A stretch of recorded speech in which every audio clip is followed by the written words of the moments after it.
আজকের ভিডিওটা যদি তুমি দেখছো, তার মানে তুমি শুধু টাকার পিছনে ছুটছো না, তুমি জীবনে সত্যিকারের সাকসেস খুঁজছো।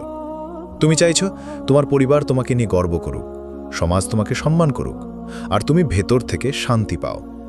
কিন্তু একটা কথা, আজকে আমি যা বলবো সেটা কোনো বই বা ফ্যান্সি থিওরি থেকে নয়, এটা আসছে রিয়েল লাইফ থেকে। আমি নিজে শিখেছি, হোঁচট খেয়েছি, আবার দাঁড়িয়েছি। তাই মনোযোগ দিয়ে শোনো, কারণ হয়তো এই ভিডিওটাই তোমার জীবনের টার্নিং পয়েন্ট হতে পারে। আর হ্যাঁ, যদি এখনও সাবস্ক্রাইব না করে থাকো তাহলে এখনই করো, কারণ সামনে আরও অনেক রিয়েলিস্টিক ভিডিও আসছে। প্রথম পয়েন্ট, সাকসেস মানেই শুধু টাকা না। আমরা প্রায় ভাবি সাকসেস মানেই দামি গাড়ি, বড় বাড়ি, বিলাসী জীবন। কিন্তু ভেবে দেখো, পৃথিবীর অনেক ধনী মানুষ মানসিক শান্তি পায় না। কোনো কোনো রাতে তারা একটা কাঁদে, আবার কেউ নিজের পরিবারকে সময়ই দিতে পারে না। তাহলে কি তারা সত্যিই সফল? সাকসেস আসলে খুব পার্সোনাল একটা জিনিস। কারোর জন্য সেটা হতে পারে ভালো চাকরি, কারোর জন্য নিজের ব্যবসা, আবার কারোর জন্য শুধুই পরিবারের সাথে হাসি খুশিতে থাকা। তুমি যদি ভেতর থেকে শান্তি পাও, যদি মনে হয় তুমি নিজের লক্ষ্যে এগিয়ে যাচ্ছ, তাহলেই তুমি সফল। তাই তোমার প্রথম কাজ হলো অন্যের চোখে নয়, নিজের চোখে সাকসেসকে সংজ্ঞা দাও। ভেবে দেখো, আমি আসলে কি চাই। দ্বিতীয় পয়েন্ট, ছোট ছোট কাজের শক্তি। একটা বীজ একদিনে গাছ হয় না, তাকে পানি দিতে হয়, যত্ন করতে হয়, সময় দিতে হয়।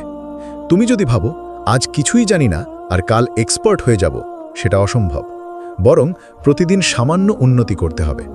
যেমন, যদি তুমি ইংরেজি শিখতে চাও, প্রতিদিন আধা ঘন্টা সময় দিলেই কয়েক মাস পর তুমি অনেক এগিয়ে যাবে।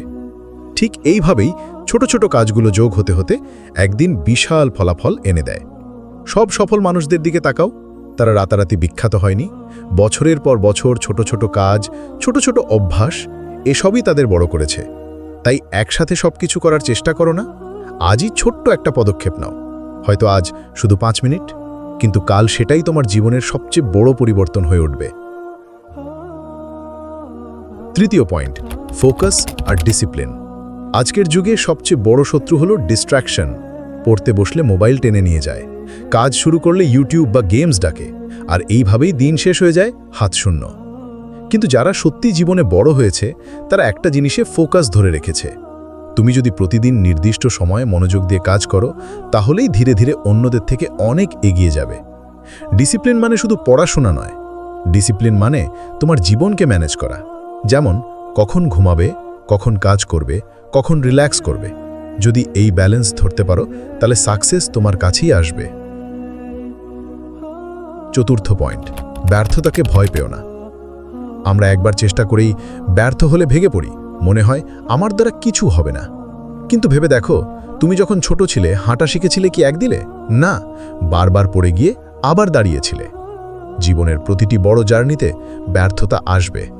আইনস্টাইন, এডিসন, স্টিভ জবস, সবাই ব্যর্থ হয়েছে, আবার নতুন করে শুরু করেছে। তাই ব্যর্থতাকে ভয় না পেয়ে তাকে শিক্ষক বানাও। মনে রেখো, ফেইল মানে ফার্স্ট অ্যাটেম্প্ট ইন লার্নিং। তুমি যতবার পড়বে, ততবার নতুন কিছু শিখবে। তাই ব্যর্থতা আসলে তোমাকে সাফল্যের আরও কাছে নিয়ে যাচ্ছে। পঞ্চম পয়েন্ট, সঠিক মানুষ আর পরিবেশ। তুমি যাদের সাথে সময় কাটাও, তারা তোমার ভবিষ্যৎ গড়ে দেয়। যদি তুমি এমন বন্ধুদের সাথে থাকো যারা শুধু সময় নষ্ট করে, তোমার উন্নতি হবে না। কিন্তু যদি তোমার আশেপাশে এমন মানুষ থাকে যারা তোমাকে মোটিভেট করে, নতুন কিছু শেখায়, তাহলে তুমি দ্রুত এগিয়ে যাবে। এমনকি তোমার কাজ করার পরিবেশও গুরুত্বপূর্ণ।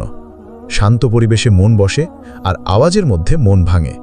তাই চেষ্টা করো তোমার চারপাশ এমনভাবে সাজাতে যেন সেটা তোমাকে অনুপ্রাণিত করে। ষষ্ঠ পয়েন্ট, ধৈর্য আর কনসিস্টেন্সি। সবচেয়ে গুরুত্বপূর্ণ পয়েন্ট এটাই। আজ শুরু করলে কালই ফল আসবে না। বড় কিছু পেতে হলে ধৈর্য ধরতে হবে। ধৈর্য মানে বসে থাকা নয়, বরং চেষ্টা চালিয়ে যাওয়া। কনসিস্টেন্সি বা নিয়মিততাই হলো সফলতার আসল চাবি। যদি তুমি প্রতিদিন অল্প হলেও কাজ করে যাও, একদিন সেটা বিশাল রেজাল্ট এনে দেবে। যেমন, একজন ইউটিউবার শুরুতে কোনো ভিউ পায় না, কিন্তু যদি সে চালিয়ে যায়, একদিন হঠাৎ তার ভিডিও ভাইরাল হয়। তখন সবাই বলে সে ভাগ্যবান, কিন্তু আসলে ভাগ্য নয়, তার নিয়মিততা আর ধৈর্যই তাকে সফল করেছে। তো ভাই বা বোন, আজ এতটুকুই। আশা করি ভিডিও থেকে অন্তত একটা আইডিয়া পেয়েছো যেটা তোমার জীবনে কাজে লাগতে পারে। মনে রেখো, সাকসেস কোনো ম্যাজিক নয়, এটা হচ্ছে প্রতিদিনের ছোট ছোট কাজ, ব্যর্থতা, ধৈর্য আর নিয়মিততার যোগফল। তাই আজই ছোট্ট একটা লক্ষ্য ঠিক করো। হয়তো খুব বড় কিছু নয়, কিন্তু সেটা হবে তোমার সাকসেস জার্নির প্রথম ধাপ। আর যদি মনে হয় ভিডিওটা তোমাকে সাহায্য করেছে, তাহলে এখনই সাবস্ক্রাইব করো, কারণ সামনে আরও অনেক রিয়েল লাইফ থেকে শেখা ভিডিও আসছে। তাহলে দেখা হবে পরের ভিডিওতে। ততদিন ভালো থেকো, মোটিভেটেড থেকো।